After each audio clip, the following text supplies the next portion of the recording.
Salut les gars, je suis ultra excité aujourd'hui dans un nouveau podcast sur ma chaîne et invité très spécial. C'était vraiment pour moi important de l'avoir ici sur cette chaîne parce qu'il est en train de faire, c'est intéressant, et il est en train d'exploser à Dubaï. Et comme on va parler de Dubaï, on va parler de l'art à Dubaï, de la culture à Dubaï. Je pouvais pas trouver quelqu'un d'aussi bien calé que Idriss aujourd'hui. Idriss B. Merci. Alors c'est Idriss ou Idriss B? Idriss B. Alors Idriss B, c'est la signature. Après, mon prénom, c'est Idriss. Ok. Donc Idriss, je veux tout savoir.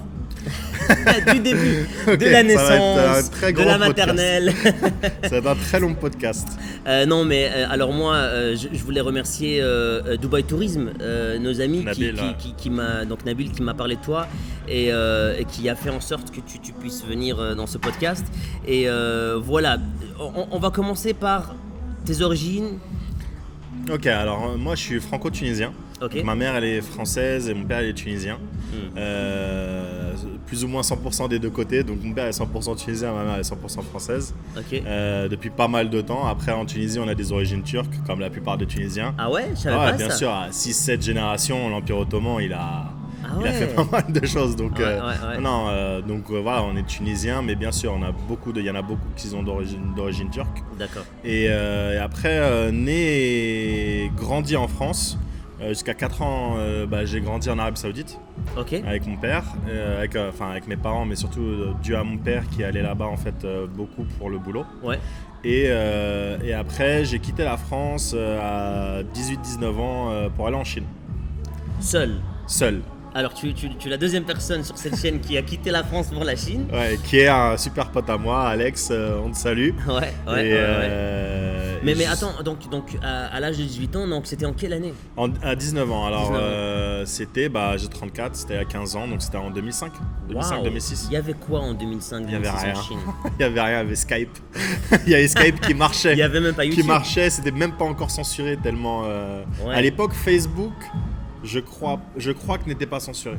Ouais. Et en Chine. Ouais, en Chine. Et ou je sais plus si Parce que c'était ça venait de Google sortir. parce que ça venait de sortir et c'était encore le début et voilà. Non, il y avait pas grand chose.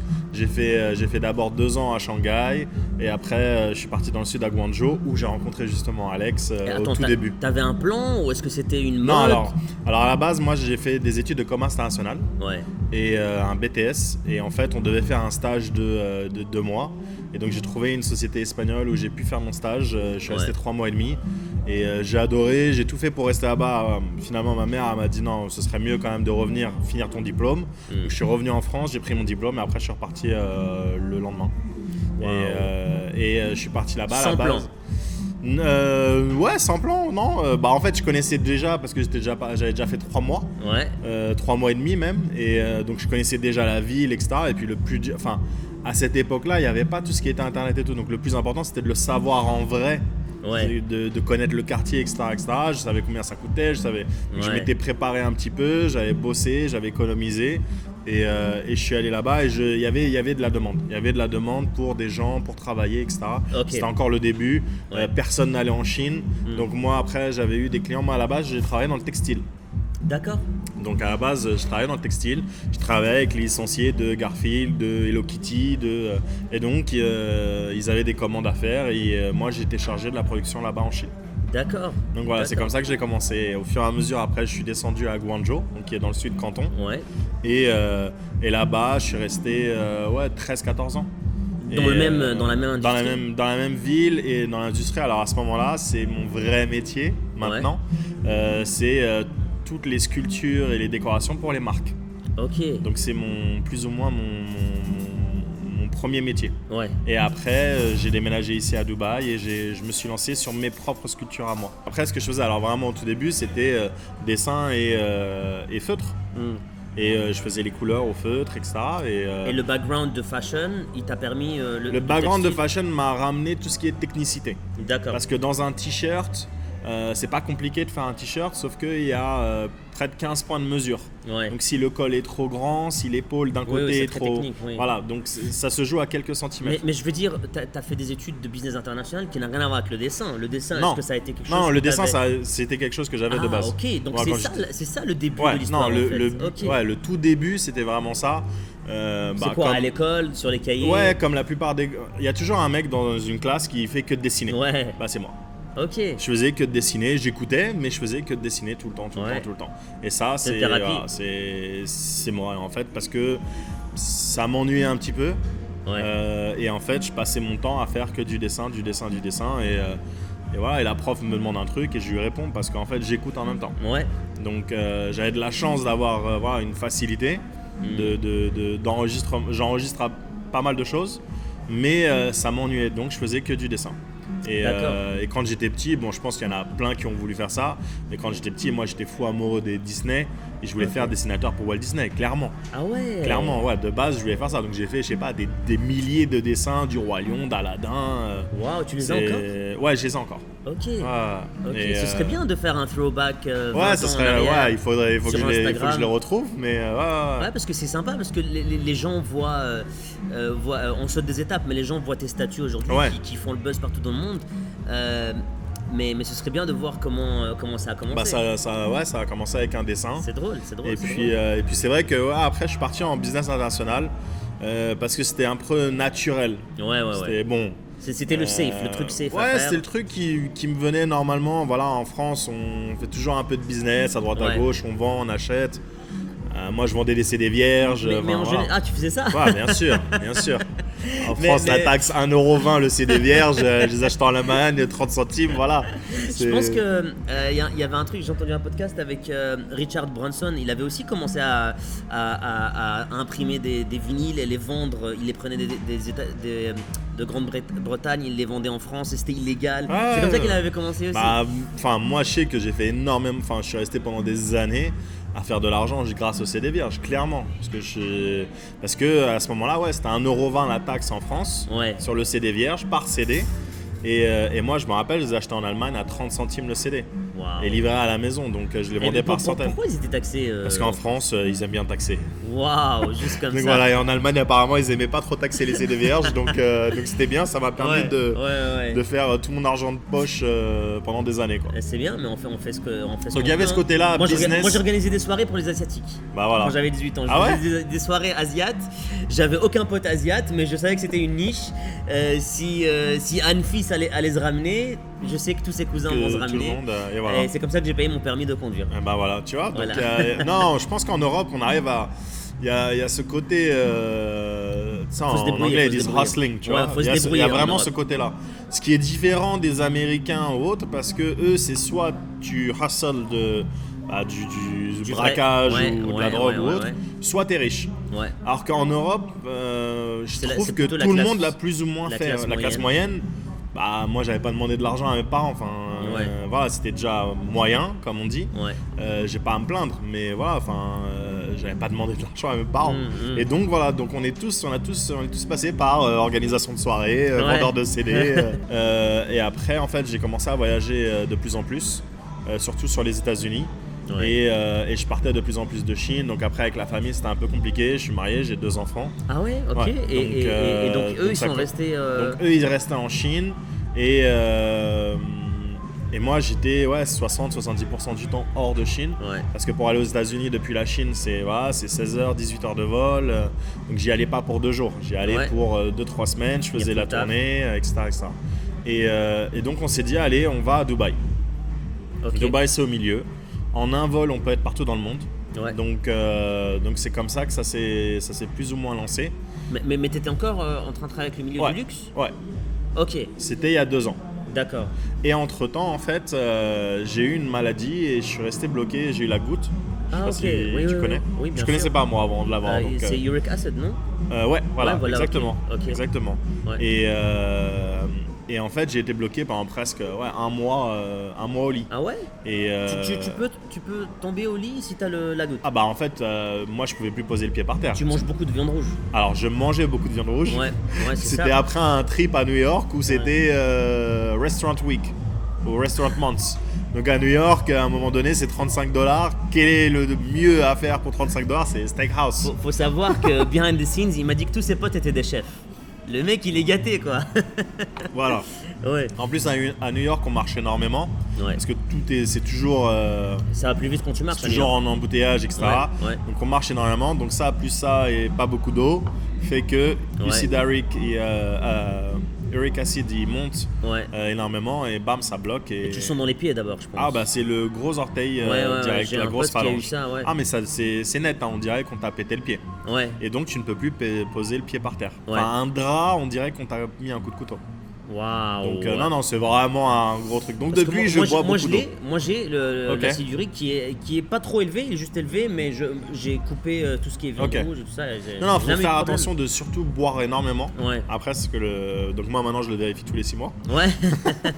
Okay. Et faut boire énormément histoire que ça puisse évacuer le truc. Et tu l'as eu ici donc... Non, je l'ai eu. En fait, je rentrais de New York et j'étais en Tunisie. Ah, ok. Et là, je suis resté bloqué 1 mois en Tunisie. Et à ce moment-là, en fait, j'essayais de bifurquer. J'avais commencé à créer un atelier pour tout ce qui était sculpture, justement. Ok. Et là, je me retrouve 1 mois bloqué. Donc, c'est bien. Au bout d'1 semaine, 2 semaines, tu fais vite le tour. Internet, ça va 5 Netflix, minutes. Voilà, il n'y avait même pas Netflix parce que voilà, en haut, il n'y a pas le Wi-Fi. Ouais. Donc, voilà. Ouais. Mais et là, je commence à redessiner beaucoup. D'accord. Et je me dis, voilà, j'ai jamais eu le temps de faire mes sculptures, de faire mon propre style polygone. Allez, je vais le faire. Donc je commence à le redessiner et je suis assez content du résultat. J'ai commencé par le gorille, je sais pas pourquoi, j'ai commencé par le gorille et je suis assez content du résultat et je leur dis vas-y amenez-moi un bloc, vas-y je vais essayer de le faire quoi. Ouais. Et donc je commence un bloc d'argile. D'accord. Et donc j'ai commencé à le sculpter. Ah ouais, à l'ancienne en fait. Ah ouais, bah à l'époque il n'y avait pas de, enfin c'était pas encore développé les imprimantes 3D, les trucs comme ça, ça arrivait là depuis 3-4 ans, tu vois. Et encore c'était pas donné. Encore c'est pas donné, tu vois. Donc et donc j'ai fait ça, on a fait le moule et là la première pièce sort, je montre à ma femme et ma femme me fait ah waouh j'aime bien, alors que de base ça lui parle pas du tout. Enfin, les sculptures, tout ça, elle en a absolument rien à cirer. Ouais. Donc, et là, elle me dit waouh, c'est top. Et c'était le gorille direct. Et c'était le gorille. Et je fais ah ouais, ok. Je montre à mes parents me disent ah ouais, c'est top, c'est qui, c'est quel client, c'est pour qui. Je dis bah non, c'est moi qui l'ai fait. Ils me disent ah ouais, c'est top et tout, non. Donc je fais ok. Je fais un deuxième, j'ai fait le tigre. Ok. Et là, le tigre, même chose, même réaction, waouh, j'adore, non. Je commence à montrer à des potes à moi et ils me disent waouh c'est qui vend ça, vas-y je suis fan et tout et je fais bah en fait c'est moi qui l'ai fait. Ils font ah vas-y top, fais une collection, lance-toi dedans, ça cartonne, c'est super beau. Et c'était quelle taille les sculptures là les premiers c'était les tailles M, c'est les 1 mètre, 1 mètre 20. Ok, c'était déjà. Donc ouais non c'est des beaux. C'était pas juste pour essayer quoi. Non savais c'était qu'il y avait quelque chose. non c'était okay. Bah, après moi ça fait 15 ans que je fais ça donc moi, dans mon métier de base, j'ai fait la plus grande statue qu'on a fait, c'est 16 mètres. Waouh, donc c'était pour Montclair. Ok. Donc bon, une statue d'1 mètre, c'était pour un pop-up qu'ils avaient fait à Hong Kong. Ah ouais. Et ils ont mis ça en plein milieu d'un gros centre commercial et c'était top. Okay. Mais donc c'est pour ça que 1 mètre, bon. Ah ouais, c'était. C'est vite fait. Mais pour nous, ça fait bizarre, tu vois. Wow, mais pour les gens, j'en fabrique tous les jours dans mon métier des sculptures. Ok. Donc et donc ça sort là-dessus de plusieurs. Tu sens qu'il y a quelque chose. Voilà, de là je me dis ok, il y a quelque chose à faire. Et donc je commence à avoir toute une collection avec différents types d'animaux, avec différentes émotions. Parce qu'après je voulais que chaque animal représente une émotion spécifique en fait. Ok. Donc ouais, le gorille, c'était un peu... l'idée derrière, c'est voilà, je marche confiant, tu vois, ça avance, calme mais confiant. Il y a, je sais pas, l'ours, il est beaucoup plus relax. Ouais. Et l'ours, en fait, c'est simple, l'ours, je l'ai fait juste après pouvoir commencer à remarcher, à ressortir du lit, etc. Donc voilà, il y a tout cet état d'esprit derrière en fait. Ça représente aussi toi aussi. Voilà, non, bien sûr, totalement. L'ours, je voulais faire un petit clin d'œil. C'est l'animal que j'ai fait 3 fois, alors que tous les autres c'est une seule pose. Et l'ours, il y en a un qui boit, il y en a un qui mange, et il y en a un qui est relax. Qui pose. Voilà, Dolce Vita, moi j'ai appelé ça. Ok. Et eat, drink and relax. Voilà. Donc, Ok. voilà, donc ça s'est lancé comme ça. Donc j'ai fait toute une collection, donc j'ai voulu mettre ça en place comme une brand en fait, avec l'expérience que j'ai. Et après, donc j'ai dû, j'ai dû mettre mon nom. Je voulais mettre le nom de quelqu'un d'autre parce que je voulais vraiment pas être connu moi personnellement. Ah ouais, c'est curieux Donc, ça. je voulais même demander à un pote à moi qui me Pour le représente business ou autre. Non, parce que j'ai pas l'habitude en fait. Ah ouais. Dans mon métier de base, en fait, nous on n'est pas connus. Il y a personne qui se demande. Ouais. Enfin, quand on voit une vitrine Dior, on se dit que c'est Dior qui l'a fait. Alors que non, derrière c'est nous. Ouais. Mais donc j'ai toujours eu cette habitude-là d'être derrière dans le bac, tu vois, de toutes ces marques-là. Ouais. Et même si c'est magnifique, même si les gens, moi je vois, enfin les gens prennent des photos des vitrines qu'on fait et tout, mais à la fin de la journée, c'est pas nous qui prenons Le crédit. Le crédit, voilà. Ouais. Mais c'est pas un problème. Donc voilà, je me suis dit c'est bizarre.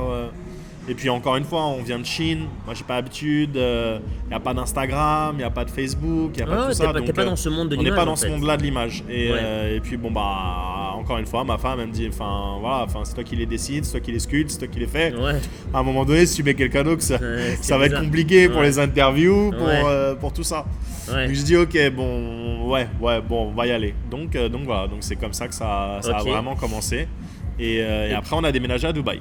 Et donc, attends, là, t'es en Tunisie. Est-ce que t'as déjà commercialisé le truc en Tunisie? Est-ce que Non, t'as déjà pas vendu encore. le truc? Non, j'avais juste fait, comment dire, train. Ah ouais, tu t'es entraîné. J'ai train les employés, j'ai pris tout un staff. Ah, donc ton atelier Ouais, est resté non, là-bas. mon atelier il est là-bas. Ok. Parce qu'en fait, je pouvais le faire de Chine. Le problème qu'il y a, c'est qu'en Chine, voilà, ils vont me le copier. Ouais. Demain, j'en fais une. Le lendemain, il y en a 200 qui sortent. Là, on se balade à The Point, à La Palme. Ok. Ouais. Et en fait, je me dis, mais Sculptura, elle serait top ici, en fait. C'est vraiment, pour le coup, exactement ce qu'il Parce faut. que c'était vide. Ouais, c'était vide. Non, c'était Il vide, y il n'y avait pas- avait il y pas de avait pas de fontaine, vie, il n'y avait pas de... C'était vachement gris. C'était très ouvert et, Ouais. et ouais. C'est vachement gris, il n'y avait pas beaucoup de restaurants, ça faisait vide quand même.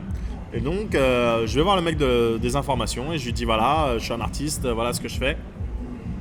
Est-ce que tu penses que vous pourriez être intéressé? Il me dit écoute, j'adore ce que tu fais. Je leur donne ton contact. S'ils aiment bien, ils t'appelleront. Ok. Je fais ok.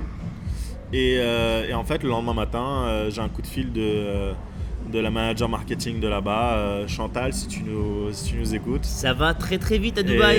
Et merci à Chantal. Voilà, merci à Chantal et à Gaël et à tout le monde et après toute l'équipe de Nahil. Et ils m'ont dit voilà, on adore ce que tu fais. On te donne carte blanche, tu fais tout ce que tu veux. Waouh. Donc c'était top et donc c'est là où ça a bien commencé. Et après j'ai eu la même chose avec DIFC. Et là j'avais exposé à DIFC et à The Point et là tout le monde après a pu me voir et a pu voir les sculptures, etc. Et c'est là où ça s'est vraiment vraiment lancé. Et après ça s'est enchaîné assez rapidement. Et là, Et après il y a eu le Covid. attends, tu sautes trop d'étapes. Est-ce que t'avais encore ton business du luxe? Oui, parce l'as que c'est ça toujours qui me fait aujourd'hui? vivre. Oui, c'est ça qui me fait vivre. D'accord. C'est ça qui me fait vivre. Mais est-ce que c'est en train de se... C'est en train de se balance. Ok. Maintenant, ça me prend beaucoup plus de temps les sculptures, Ouais. mais parce que c'est en train de monter. Enfin, Ouais. je commence à être de plus en plus médiatisé, on va dire. Il y a de plus en plus de gens qui me voient. Là, les sculptures, je sais plus c'est quand qu'on avait fait ça. L'hélico, c'était il y a 2 mois. Enfin, Ouais. donc ça s'est pas mal enchaîné. Raconte-nous l'hélico. Donc il y a Karim et Somia qui m'ont contacté via Yann, un ami à moi qui est ici directeur artistique, et qui me disent voilà, nous on voudrait les sculptures, on voudrait 2 sculptures géantes. Comment on fait? Donc je suis venu, on a regardé avec Yann, etc. On réfléchit. Et puis on voit pour prendre une grue, pour faire... Parce que moi j'avais l'habitude d'utiliser des grues pour DIFC, etc. Ouais. Mais le problème qu'il y a, c'est qu'il y a trop de marches. Donc je leur dis, écoutez, franchement, je pense qu'en fait un hélico, ça sera plus rapide. Ok. Le truc bête, hein, mais je Très pense qu'un bête. hélico... En fait, moi j'habite à La Palme et il y a toujours des hélicos qui passent sur Atlantis. Ouais. Et Ouais. donc je vois l'hélico et je dis, bah ouais, C'est mais ça coûte rien l'hélico ici. Ouais. Enfin, Ouais. Bah, l'hélico en France, ça coûte 1500, 2000 Non, euros. mais à Dubaï, il y a un Uber hélico. Vous pouvez Ouais, commander c'est 500 dirhams. Ouais. 500 dirhams. C'est Enfin, 100 euros. donc voilà, je me suis dit, mais ça coûte rien. Ouais. Donc je me suis dit, Bah en fait, hélico, il vient, c'est plus rapide, moins cher, moins risky, moins casse-pied. Ouais. Ça devrait le faire. Mais Mais le seul truc qu'il y a, faut l'autorisation. Faut l'autorisation, Voilà. faut un hélico qui a déjà fait ça. Oui, un oui, pilote non, qui mais a- après, je pense bien que j'étais pas le premier. Oui, mais en c'est- fait, si, à la fin, si, j'étais le premier, mais bon. Au début, Mais- je mais me suis dit, bon, ils ont raconte déjà un dû peu, faire ça. Parce que moi j'habite ici depuis plusieurs années, depuis 8 ans, et je sais que rien que pour avoir le permis pour faire ce qu'on est en train de faire là maintenant, faut faut une passer par semaine les de autres. Ouais, travail, de exactement, papier, de permit. Après, c'est procédurier, mais ça va assez vite. Ouais. Moi, je compare ça vraiment, par exemple, au permis, quand on change de permis international. Ouais, faut le faire, faut y aller, faut poser la patte. Mais, je sais pas, la vidéo, moi je me rappelle, l'hélico était Alors, juste à côté. moi, je pensais pas du tout qu'ils allaient faire ça comme ça. Alors après, moi, j'avais donné l'idée. Ouais, Et en fait, moi, après, je suis reparti en Tunisie. ouais. Donc, j'aurais dit, ok, bah, voilà, vous avez l'idée, vous trouvez une société. Parce que bon, moi, à la fin de la journée, je fais la sculpture. Mais si je devais m'occuper à chaque fois des livraisons, ce serait compliqué. Donc, eux, ils avaient des contacts. Ouais. On m'a dit, maintenant, le plus difficile, ça va être d'avoir les autorisations. Ils m'ont dit voilà, bon bah c'est quand même le Wayne, ils ont énormément de contacts, ils sont à The Address Marina. Niveau contact, ils sont un peu plus réglés que moi. Ouais. Donc ils se sont débrouillés pour avoir les contacts. Ils m'ont dit ok, c'est bon, on a eu les autorisations, etc. J'ai dit ok. Et donc moi, je pensais qu'ils allaient venir, je sais pas, de Djebel Ali ou tu vois, un truc un peu calme et tout en fait. Mais non, en fait, c'est le lendemain. Et moi, pour le coup, j'étais en Tunisie, donc je savais vraiment pas que ça allait se passer. Et le lendemain matin, je me réveille et je vois 2000 followers, 300 commentaires, 2000 tags. Je fais merde, qu'est-ce qui s'est passé? Oh merde, l'hélico hier. Et là, quand j'ai vu les vidéos, j'ai fait ah ouais, non, d'accord, ouais, c'était pas du tout ce que j'avais pensé. T'as eu des frissons? Et c'est extraordinaire. Et sur le coup, j'ai regretté parce que si j'avais su, je serais même venu exprès. Enfin, c'était extraordinaire. Et puis les gens qui ont fait des mèmes dessus, c'est parti en live grave. Et c'était bien parce que à ce moment-là, tu sais, c'était down avec le Covid et tout. Et moi, il y a beaucoup de gens qui m'ont dit ça. Ils m'ont dit c'était vachement mauvaise ambiance, tu vois, sale mood. Et le fait de voir ça, les gens ils ont dit ah ouais, quand même Dubaï, tu vois. Dubaï c'est quand même Dubaï, tu vois. Ouais. Ça reste Dubaï. Ouais, Dubaï, bien sûr. voilà. Et les gens ils étaient là, Bien ouais, new delivery from Amazon, tu vois, les conneries comme ça, tu vois. Et my wife just ordered me a gift, tu vois, des trucs comme ça. Mais c'était marrant. Et en fait, et ouais, donc ils ont fait ça. Donc pour le coup, c'était super bien joué parce que ça a fait du bien aux gens. Ouais. Et à la fin de la journée, moi, ce que je recherche surtout, c'est de l'émotion à travers, tu vois, les différents animaux que je faisais. Donc c'était vraiment, ça make sense. Et surtout, ouais, après ils ont fait ça. Après, ils ont eu les autorisations de faire ça le matin, donc ça a réveillé les gens. Je voyais des gens prendre leur café devant un gorille de 3 mètres qui passe. Et non, c'était extraordinaire. Fabuleux. C'était extraordinaire. Ouais. Et puis c'est parti loin. Il y avait des journaux au Bahreïn, au Qatar, etc. qui ont parlé de ça. Donc c'était marrant. Fabuleux. Et en fait, oui, finalement, c'était la première fois qu'ils faisaient des sculptures en hélico. Donc ouais. Au début, je me suis dit, bah, ils ont déjà dû faire ça à Dubaï, tu vois. Tu te dis ici, tout a été fait. Ouais. Non, en fait, non, ils avaient déjà ramené des voitures, mais pas des sculptures. D'accord. Donc tu poses le tigre ici sur la piscine, qu'on va montrer. On aurait bien aimé filmer ça juste devant le tigre, il y a beaucoup de gens qui sont en train de bronzer. Ouais, c'est cool là. Voilà, et nous on est en train de travailler. Non, mais c'est dingue. Et donc cet événement-là, tu sens qu'il a changé quelque chose dans ta carrière? Cet hélico? Alors, cet hélico-là, il n'a pas changé. Alors, honnêtement, il n'a pas changé quelque chose parce que pour moi, en fait, j'ai juste mis mes sculptures quelque part. Ouais. Et puis surtout, moi, je réfléchissais surtout à la solution logistique derrière. Ouais. Pas spécialement, ça va faire du buzz et tout. Si j'avais su que ça allait faire autant de buzz, j'aurais fait depuis le début, j'aurais livré toutes mes statues en hélico. Le mec qui livre ses statues en hélico. Ouais. Mais non, ce qui est bien, c'est que ça a fait énormément de buzz. Ça m'a surtout permis, par exemple, à moi de te connaître. Voilà, Tu vois, et crée le buzz. ça a permis à énormément de gens qui m'avaient jamais vu avant. Ça leur a permis de me voir. Ouais. Et voilà, ça a été relié pendant 3-4 jours. Après, j'avais pas mal de médias qui m'ont fait des interviews, etc. derrière. Donc c'est vrai que c'était top. Ça a donné une deuxième crédibilité. La première crédibilité, voilà, j'avais fait quand même des belles expos. The Point, j'ai fait l'Omega Golf Tournament, j'ai fait District 3, j'ai fait les gros spots. Mais là, ça a permis de faire un gros coup de buzz, ça en a parlé partout. Ouais. Ça a donné une espèce de deuxième crédibilité. Voilà, c'est vraiment mes sculptures. Et maintenant, en général, quand je rencontre des gens, tout le monde a vu mes sculptures. Et question bête, C'est quoi Next? Non. C'est pourquoi les animaux? Je trouvais ça... Alors moi j'adore les documentaires animaliers. Ouais. Et je trouve qu'ils sont plus ou moins simples en fait. C'est assez primaire comme truc. Et donc comme j'étais dans un mood où je voulais vraiment faire partager des espèces d'émotions. Ouais. Et enfin, l'art c'est ce qu'on dit. Enfin, demain, une toile toute blanche, pour quelqu'un ça sera blanc, pour quelqu'un d'autre ça va représenter le vide, et pour quelqu'un d'autre ça lui représentera lui-même. Ouais. Donc c'est vraiment côté émotion comme ça. Et dans l'art, moi je trouve que c'était ça le but. Donc j'essaye de faire une émotion ou un caractère spécifique sur les animaux. Et les animaux pour moi c'est tellement... Enfin, il n'y a pas d'hypocrisie, ils trichent pas. Mais ils savent pas cacher leur... Tu vois ce que je veux dire, émotion, un lion quand il va grogner, il grogne. Ouais. Il te fait pas grogner parce qu'il essaye de te faire peur. Et tu vois ce que je veux dire? Ouais. C'est assez pur comme aspect. Ah là là. Ouh là là. On est gâtés. On est gâtés aujourd'hui. Ah bon, on le voit à l'objectif en plus. Ça sent bon. Ouais, je pense que ça c'est du wagyu. Ok. On va goûter ça après. On va goûter. On va faire vite. Mais non, voilà, c'est pour ça les animaux. J'aime bien parce que puis, c'est vrai que les animaux ils ont des émotions brutes parce que c'est assez primaire, tu vois. Ils n'ont pas d'hypocrisie. Voilà, il y a pas tout le côté vice, enfin voilà, c'est assez simple. Ouais. Simple, primaire, mais c'est de l'émotion pure. Ouais.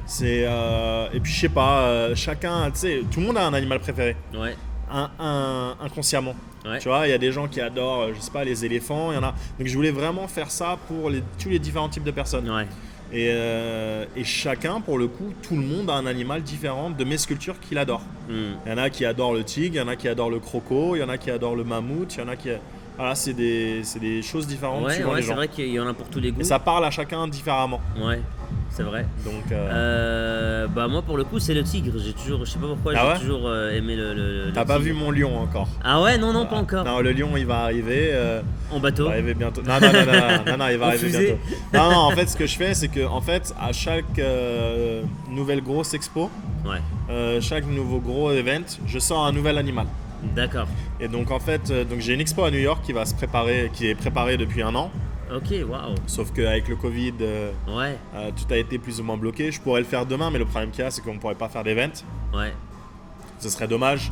Mais je vais exposer à Park Avenue en fait. Waouh. Donc, et là en fait comment ça se passe? T'es un agent, c'est ça? Non, pour l'instant je suis pas d'agent. Ok, donc là je commence à signer avec des agents. Depuis 2-3 semaines là j'ai commencé à signer avec un agent pour le Qatar. Là je vais sûrement signer un agent pour la France. Et puis un pour l'Arabie Saoudite aussi. Ah donc dans chaque pays il y a un agent qui là pour l'instant en fait j'ai eu... Je sais pas pourquoi ça s'est fait comme ça. Ouais, ça s'est fait comme ça. Ils me disent voilà, moi j'adore ce que tu fais, j'aimerais vraiment te représenter sur l'Arabie Saoudite ou sur le Qatar ou autre. Et ça s'est passé avant Helico ou après Helico? Après l'hélico. Voilà. Le pouvoir des médias et des réseaux sociaux, les gars. Ah non, c'est ça. Mais c'est ça, c'est un tremplin en fait, Dubaï, dans tout. Réellement. En fait, Dubaï c'est un peu... Alors ils disent que c'est la vitrine des Émirats, mais surtout la vitrine du monde arabe. Enfin, tout le monde regarde ce qui se passe à Dubaï. Si demain ils font une piste de ski, tout le monde regarde. Si demain fait je sais pas, un show avec des dragons, tout le monde va regarder. Enfin voilà, donc c'est vraiment la vitrine pour tous. Et après tous essayent de le faire plus ou moins mieux ou similaire ou dans le même esprit. Donc là en ce moment au Qatar il y a la Coupe du Monde qui se prépare. En Arabie Saoudite ça s'ouvre énormément. Ils essaient de développer énormément sur le tourisme, sur l'art, sur la culture, etc. Donc ça make sense en fait. Question intelligente. What's next? Next, j'espère rapidement New York.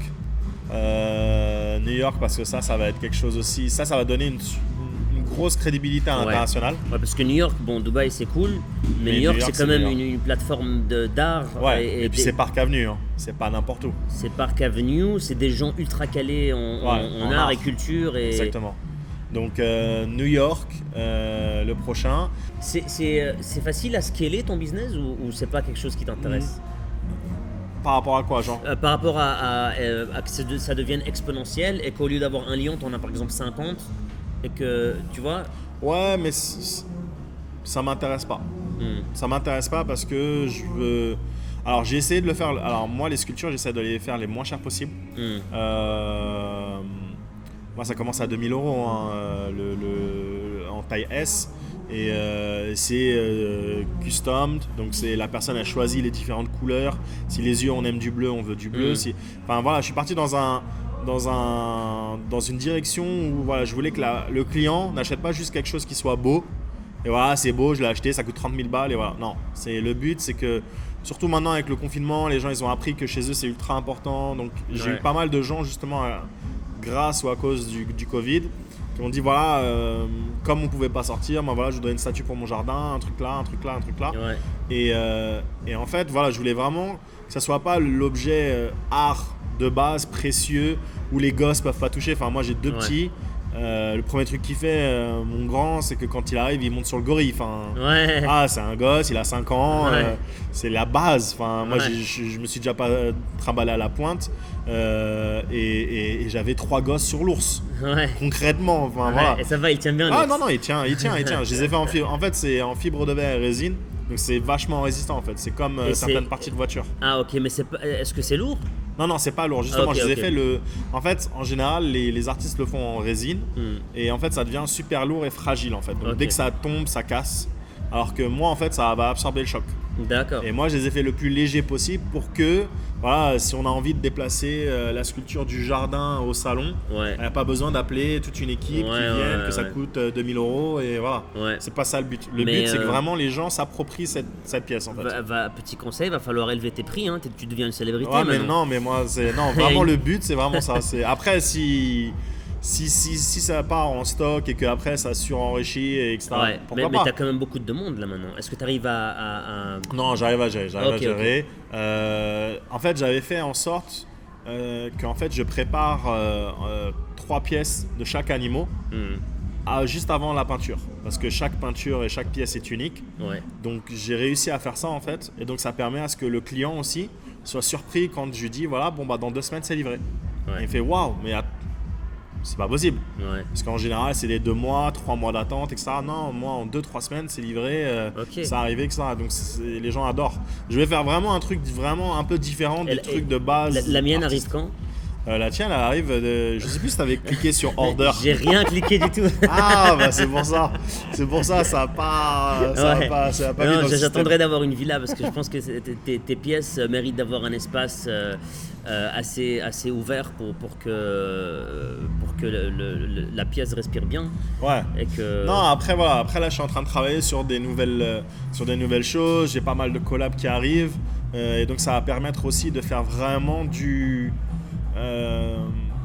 dirais pas du bas de gamme mais du très très accessible. Là par exemple j'ai travaillé avec un ami à moi, Yazid Hichem. Et c'est un champion du monde de pâtisserie. Et en fait, donc on va faire l'ours en gorille. L'ours en gorille. L'ours en gorille. On va faire le gorille de mariage. Non, mais parce qu'en fait, il s'était trompé. En fait, c'est un gorille en chocolat. Et ça sera du chocolat Valrhona. Donc en fait, j'ai une collaboration en ce moment avec Valrhona. Donc on pourrait l'acheter Et donc les gens pourront l'acheter et le déguster. Comme un œuf de Pâques. Intéressant. Et donc l'offrir aux gens quand on va dans les dîners, etc. Et ça s'est jamais fait. Et tu peux donc faire des produits dérivés. Est-ce que je pense tout comme ça, tu pourrais faire des porte-clés, Ouais, mais c'est pas le but. C'est pas le but. Hein. C'est pas... Là, ça m'inspire parce que c'est Valrhona. Parce que c'est du grand cru chocolatier. Parce que ça me rappelle le gorille de Kipling. Le porte-clés, mais tu vois... Non, après, voilà, le donner en gift, oui, mais le vendre, non. Non, pas le vendre. Non, le vendre, non. C'est vraiment, voilà, je veux rester sur ce côté un peu art, sculpture unique, tu vois, et artisanal, très artisanal. Donc voilà, je travaille sur ça, sur des nouvelles collaborations. Je travaille pas mal, comme tu as dit, avec des chefs. Donc je suis en train de dessiner des couverts, je suis en train de dessiner des assiettes, des choses comme ça avec ma propre touche. C'est très bien, ça va très vite, c'est ça qu'on aime bien. Et alors, la vie à Dubaï, c'est comment ? Non, c'est top. Non, c'est top, surtout là avec le Covid. Alors moi, j'ai eu de la chance d'échapper au Covid parce qu'on est parti, donc il y avait eu le confinement d'ici de mars à juin. Et moi, on est parti mi-juin en Tunisie. Et en Tunisie, en fait, il n'y avait aucun confinement parce qu'ils avaient déjà fermé toutes les frontières et tout. Et après, par contre, c'est parti un peu en cacahuète parce qu'ils ont laissé les gens venir sans test. Donc en septembre, octobre, ça a recommencé à partir en beaucoup d'infectés et tout. Là, ça va mieux, heureusement. Mais après, nous, là, je suis revenu depuis octobre. D'accord. Mais la vie à Dubaï, non, c'est top. Bah, il fait beau. On est le 6 janvier, 7 janvier. Ouais. Voilà, il fait beau. Les gens sont dans la piscine. Tout En va bien. t-shirt. Tout va bien. Et en t-shirt. C'est alors notre hiver. que. Et il y a des gens qui sont en train de tomber malades parce qu'il fait 15 degrés. Parce qu'il fait. Ouais, voilà. Ouais. Et les gens, ils oublient d'acheter des vestes. Ouais, c'est ça. Et en fait, ils sortent de la piscine à 25 et ils se mettent dehors. Et non, mais ça va. Non, Dubaï, tout va bien. C'est top. Et la vie de famille, ça va mieux maintenant? Non, ici à bien Dubaï sûr. Non, bien sûr. Vous avez vos repères? C'est top, on a nos repères. On a rencontré énormément de gens justement grâce à l'art. Même on a rencontré énormément de gens tout court, des amis. Et puis c'est Dubaï, c'est assez facile. Enfin, les gens sont assez faciles d'accès. Ouais. Tu rencontres énormément de personnes. Les gens sont ultra friendly. Ouais. Ultra friendly. Les voisins, les trucs, c'est un truc qu'on n'avait pas trop en Chine. Ouais, bah ni en France. Ni en France, bah surtout en ce moment avec. Mais Dubaï là-dessus, j'avoue que c'était le choix le mieux qu'on a fait. Ouais. Mais j'ai l'impression que j'ai même pas besoin de te poser la question, mais je vais quand même la poser. Pas de retour en France? Non. Non, la France, il y a longtemps, il y avait une phrase qui m'avait marqué, c'est tu l'aimes ou tu la quittes. Ouais. Donc voilà, moi je l'aime quand même et je la quitte quand même. Ouais. Non, la France c'est bien. Après en fait c'est comme tout en fait, il y a des bons, il y a des mauvais côtés, comme dans chaque pays en fait, comme en Chine, comme partout. Mais en France, les mauvais côtés qu'il y a ne me permettraient pas d'y aller. Ouais. Il y a trop de mauvais côtés pour moi qui sont trop importants par rapport aux bons côtés. Ouais. Après, bien sûr, il y a du bon côté. À la fin de la journée, le système de santé il est extraordinaire. L'éducation, c'est quand même. Ici, tu le sens tout de suite. Tu arrives, c'est 1 500 € par mois pour chaque enfant. Ouais. Voilà. Après, les écoles sont top, mais ça reste 1 500 € par mois. Donc, on a des amis à nous qui sont partis parce que ils avaient un 4e gosse et à un moment donné, ça fait quand même énorme. Dans le salaire. Donc, bien sûr. Voilà. Donc voilà, c'est comme tout, il y a des bons, il y a des mauvais côtés. Et tout dépend de ce que tu es prêt à accepter en bon côté. Et tout mais justement, j'aimerais clore le podcast avec une question un peu deep, un peu philosophique. Mais est-ce que tu as déjà senti que tu as eu une crise de l'identité par rapport au mix de tes origines, par rapport à tous tes voyages? C'est où le chez moi? C'est quoi à quoi tu te rattaches le jour où t'es pas bien, le jour où tu tombes malade, le jour où t'es un peu slow? Ouais. Alors moi j'ai eu de la chance, c'est que donc moi je suis moitié-moitié, mais en Tunisie, moi les mecs m'appelaient Weltrom, c'est donc fils du quartier. Ouais. Donc j'étais comme les blédards. Ouais. Donc en Tunisie, je suis un mec de Tunisie. Ouais. En France, je suis un mec de France parce que à part les racismes ou les choses comme ça, c'est pas cool. Mais sinon le reste, on est français. Enfin à la fin de la journée, j'ai un passeport, moi je suis français. Ouais. Et donc j'ai eu de la chance de ne pas avoir ce type-là de crise d'identité, etc. Après, je suis parti ultra tôt aussi. Voilà. Côtés. Non, j'ai puisé dans les deux côtés. Et puis, de toute façon, en fait, quoi qu'il arrive, je suis les deux, en fait. Moi, les gens, quand ils me demandent qu'est-ce que t'es, je leur dis pas je suis tunisien ou je suis français. Je suis franco-tunisien. Ouais. Donc, bien sûr, vive la France, bien sûr, Tahia Tunis. Mais je suis franco-tunisien. Et c'est marrant quand j'ai commencé ici, que ça a commencé à vraiment faire du buzz, etc. Et j'ai une Tunisienne qui m'a dit non, mais nous, on a fait un débat. Et on veut savoir, t'es français ou t'es tunisien? Je dis, mais je peux pas te dire si je suis français ou je suis tunisien. Ma mère, elle est française, mon père est tunisien. Je peux pas choisir entre les deux. C'est comme Jamel Debbouze, il dit, je peux pas choisir entre ma mère et mon père. Exactement. Mon père est tunisien, ma mère est française. J'adore les deux. Je pourrais pas vivre en France. Je peux vivre en Tunisie. Je l'ai déjà fait. Mais ça n'empêche pas que je suis pas français. Si, je suis français et j'adore. Et Noël, ça tape du foie gras. Et je prends pas de champagne, je prends du champomis. Et voilà. Et le champomis, je le ramène de France. Et voilà. Et ça m'empêche. Enfin, à la fin de la journée, il y a cette espèce de crise identitaire pour tous les enfants d'immigrés, tu vois, qui est un peu dur. Ouais. Mais faut aussi se rappeler qu'à la fin de la journée, alors ça va peut-être être dur ce que je dis, mais c'est ça aussi qui fait la différence entre nous, enfants d'immigrés ayant grandi en Europe, et les blédards. Et c'est la différence que tu as, cette double culture, cet aspect que tu as par rapport à la qualité, à l'exigence, une profondeur. Tout ça, tu l'as pas. Enfin, moi, je vais en Tunisie. Mes cousins, ils s'en tapent d'un iPhone ou d'un ceci ou d'un cela, ou si le t-shirt, il tombe bien ou il est bien taillé, etc. Et ça, c'est des trucs qu'on fait attention, nous, en Europe. Ouais. Donc voilà, c'est comme tout, il n'y a pas que du bon ou que du mauvais. Ouais. Mais après, ça dépend quel est le bon, quel est le mauvais que tu es prêt à accepter. Mais non, moi personnellement, j'ai eu de la chance. Après, je suis parti tôt en Chine. En Chine, de toute façon, t'es étranger. Hein, donc, t'es blanc, t'es français, t'es arabe, on t'appelle Lawai. Mais il n'y a pas le racisme. Il n'y a pas de racisme. Non, c'est pas du racisme. Ouais, c'est juste que le regard des gens. Voilà, non, c'est juste qu'en fait, c'est super simple comme aspect identitaire. En fait, ils n'ont jamais eu d'immigration. Ouais. Ils savent pas ce que c'est. Ils savent juste que t'es étranger. Et surtout qu'ils n'ont jamais vraiment colonisé. Donc non, ils n'ont jamais colonisé. Ils n'ont jamais été colonisés. Ouais. Donc ils ont une petite histoire avec le Japon. Mais sinon, voilà, ils vont traiter la même façon un blanc qu'un Thaïlandais, qu'un Russe ou qu'un mec du Pérou. Ça sera traité la même. Par contre, vous êtes tous étrangers. Hein. Vous pouvez tous comprendre que vous êtes des Lawai. Et voilà, moi j'avais une épicerie en bas de chez moi. Je sais pas, ça fait 12 ans qu'on se connaît et c'est mon nom, mon prénom. Mais quand il m'appelle Lawai. Et Lawai, c'est étranger. Ça veut dire quoi, Lawai? Lawai, c'est étranger. Ah ouais, étranger. Étranger. Tu veux ça? Mais c'est pas méchant en fait. Non, bien sûr, mais c'est drôle. Et nous, en venant de France, tu te dis, waouh, le mec m'appelle Lawai, quoi. Il m'appelle l'étranger. Et ça se fait pas. Parce que les us et coutumes d'en France, ça se fait pas d'appeler les gens comme ça. Mais là-bas, t'es étranger à la fin de la journée. Est-ce que t'es chinois? Non, donc t'es étranger. Voilà, par défaut. Donc voilà, je pense que voilà, c'est comme ici à Dubaï, il y a une. Ici c'est simple, il n'y a pas d'étrangers. Voilà, tout le monde est étranger. Et il y a cette espèce de mix de culture.